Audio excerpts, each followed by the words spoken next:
Ajka, ne. To. Ajka, ajmo. Ne. Ajde proći. Ajka, ne.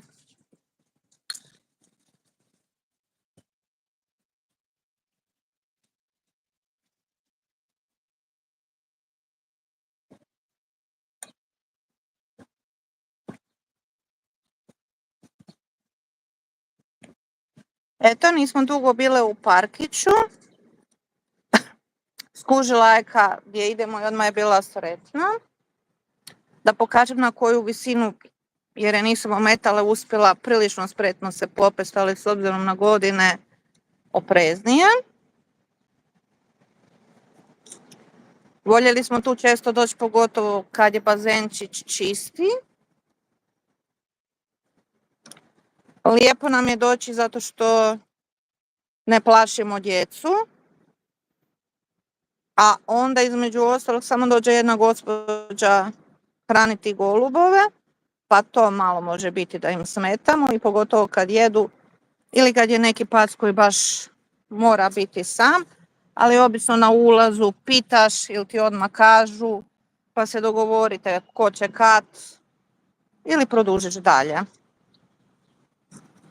Jedino što sam zaboravila da ću se možda vratiti s oteklinama odavde, ako me koji pauk opet pikne. Ajka je probala i razmišljala, kružila je prije nego sam uključila stream, kako bi ušla u fontanu jer više tu nas spretnost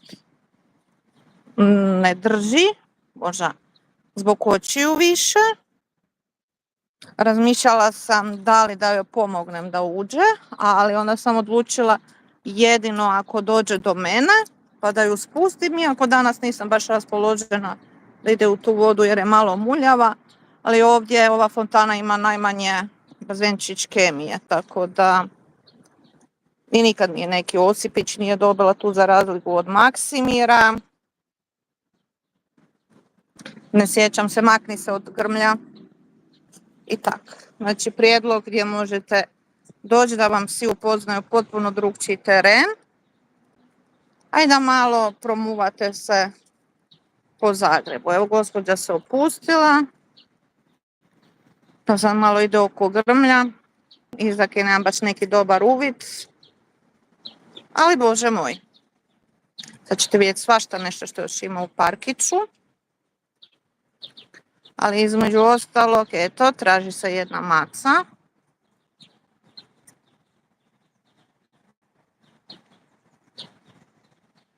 Dobro, bolje broj telefona uloviti. Idem baciti pogled da ne nađe neki otrov slučajno. Ajka, ajmo van.